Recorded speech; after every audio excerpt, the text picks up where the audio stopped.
So, I know I don't typically do movie reviews on here, but it's my channel. I'm gonna do what I want. And, I just saw one battle after another, and I have a lot of things to say about it.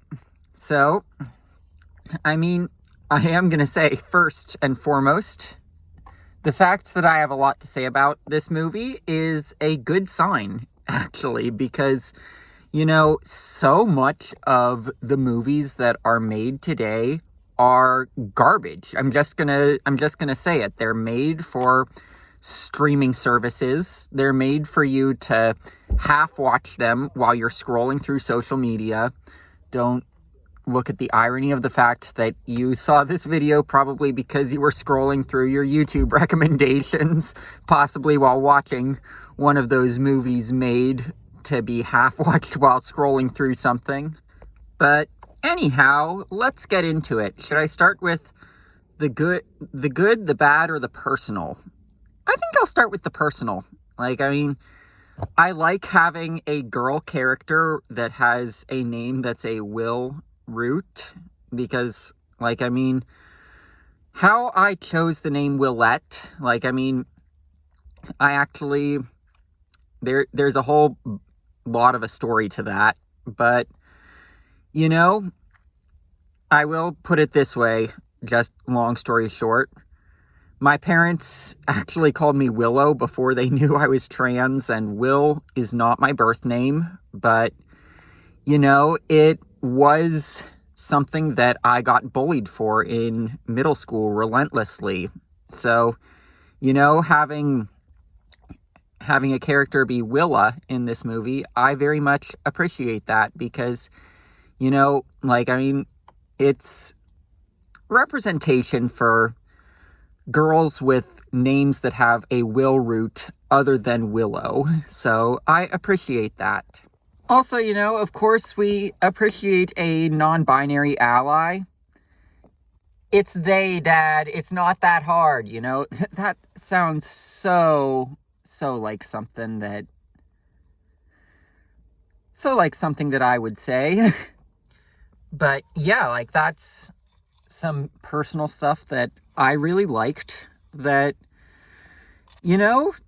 didn't have intended symbolism, but I'm gonna mention it because I thought that was cool. Now let's go into the good. So, for the name of the symbolism with the name of the group that is the villains, the Christmas Adventurers, I really like that. You're releasing a movie in October and you're having the villains be the Christmas Adventurers. So, you could draw from that, capitalism leads stores to put out Christmas stuff before Halloween.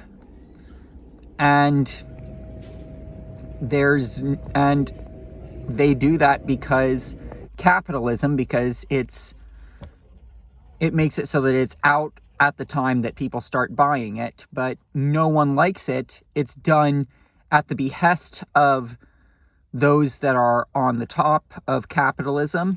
And who's going to be on the top of capitalism? It's going to be white supremacists who do things like writing Project 2025, for example. Now, I want to be clear about this. None of that is to say there is not any sort of innocent appropriation of Christmas symbols into stuff that can be a year-round symbol. But alas, that's certainly not what the Christmas Adventurers are doing, and it's certainly not what stores are doing when they put their Christmas crap out in October. So, that's a little bit of symbolism that is likely to be missed by people who are analyzing this movie in the future, who do not have the context of the release date. But, with the context of the release date in mind, it's definitely something that's there. And, as much as, yes, this is a film produced by the big studio system, and it is a film that had a 9-figure budget, And yes, it absolutely is all that. So that does mean that it's part of bread and circuses ultimately. I will say it is satisfying to get to see an organized group of leftists actually getting any kind of ground gained for what they want. Like, I mean, we could learn something from that today, honestly, about what organizing can do. Like, instead of just telling people to vote, actually organizing rather than, actually organize. Also, I'm going to mention that the production value is pretty good. Like, great performances, good score, good directing, all that kind of stuff. All of that is handled very well. Now, to get into the stuff that I didn't like, and, this does go off of the fact that, yes, this is a movie produced by the big studio system, as I mentioned, but, there are certain things that very much feel like it was made to please, how shall I put this, white moderates. Like, name dropping Roy Moore as one of the Christmas adventurers. I mean, that's like a 10-year plus outdated reference to do that. Like, name dropping him, that reference was outdated almost 10 years ago. Like, and for those who don't know who Roy Moore is, he's the Republican that's so bad that Alabama elected a Democrat to the Senate, to the U.S. Senate. Like, that's who Roy Moore is. Like, if the Christmas adventurers, spoiler alert, were willing to kill people that they thought made them look bad, then, they would also be willing to kill someone who was capable of losing a seat in such a stronghold for them. They would also say, yep, Roy Moore's a liability, take him out. Because, these secret societies are definitely real. They're within, the Heritage Foundation doing Project 2025, and they are unfortunately very successful. These aren't the types of groups that are, putting up a candidate like Roy Moore, who can't even win as a Republican in Alabama in a general election. Like, it's not people that are that incompetent. It's not incompetence, it's evil that makes these secret societies of white supremacists evil. And, Roy Moore is way more on the incompetence side. He's definitely evil, but he's definitely way too incompetent to be a well-respected member of an organization like the Christmas Adventurers. And now for the big thing that I wanted to mention, and that's the fact that I did a little bit of research after the fact, and I saw that this thing is based on a book. The book, it made a lot of changes. It's definitely not an in-name only adaptation from the plot synopsis that I looked at on Wikipedia. But, I can tell they obviously made some major changes. Name changes, that's not a huge deal. There are some name symbolisms that I mentioned liking. So, that's not a big deal that they changed the names. But, the book was supposed to be set in 1984 with flashbacks to the 1960s. And, when you consider stuff like, spoiler alert, the scene in the bank where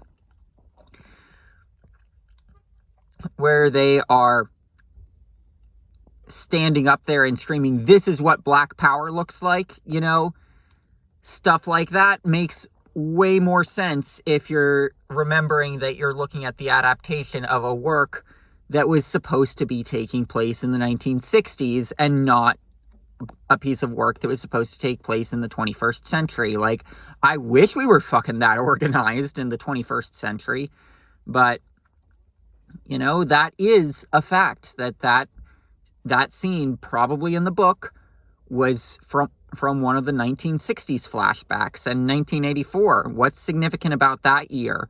Ronald Reagan's re-election. Now, like, I mean, this gets back to my point about white moderates.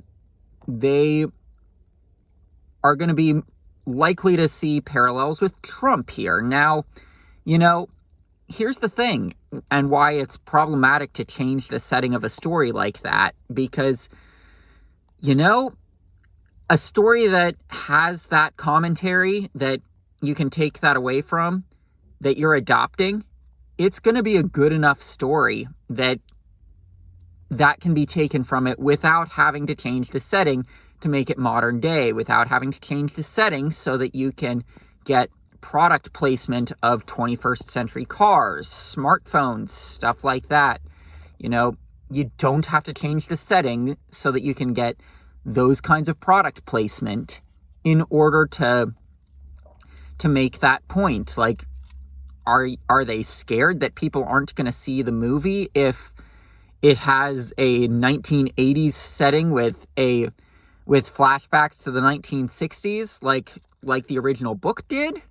Because, you know, I'm just going to say they created a bunch of plot holes by modernizing the setting that did not exist if they used the original setting. Or, you know, I haven't read the book, so maybe I shouldn't say definitively, but plot holes that I assume do not exist in the book. So, ultimately, my final thoughts are, despite the flaws this movie has, it is pretty good. Like, you know, a movie that gets me to think like this, you know, that's, like I said, to circle back, better than 90% of the crap that's released today.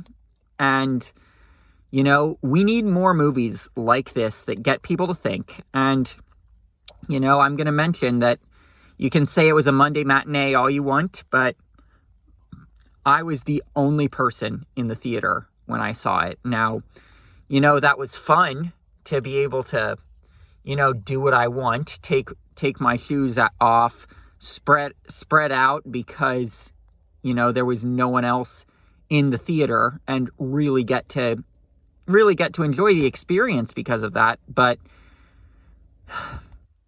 you know, this, I'm going to circle to a reference that might surprise you. Lakemont Park. You know, this makes me think of Lakemont Park, where you had rides that you could lap as many times as you want that never got lines, and it was really fun to do it. But what ultimately happened to Lakemont Park? They decided that it was too expensive to run, and now you're looking at the rides are not operating anymore, and that includes 2 historic wooden roller coasters, one relocated and one the oldest known to be standing in the world. So, you know, the movie theaters are going that route. Like, I mean, especially like here in Seaside, the theater that I saw this thing at, I could probably walk right in there without paying for a ticket. And I could probably honestly get away with it because they don't even have the funding to staff an employee to show you to your theater to make sure you actually have a ticket, because they know that they make more from concession sales than ticket sales. So they don't care so much if you don't actually pay for your ticket. Now, I did, because I do support the theater going experience as opposed to streaming, because, like, as I've addressed what streaming has done to the entertainment industry, but, you know, that is very sad. So, like, you know, if you're scared that there aren't any good movies coming out today, this is one that I can solidly say, go check it out in theaters.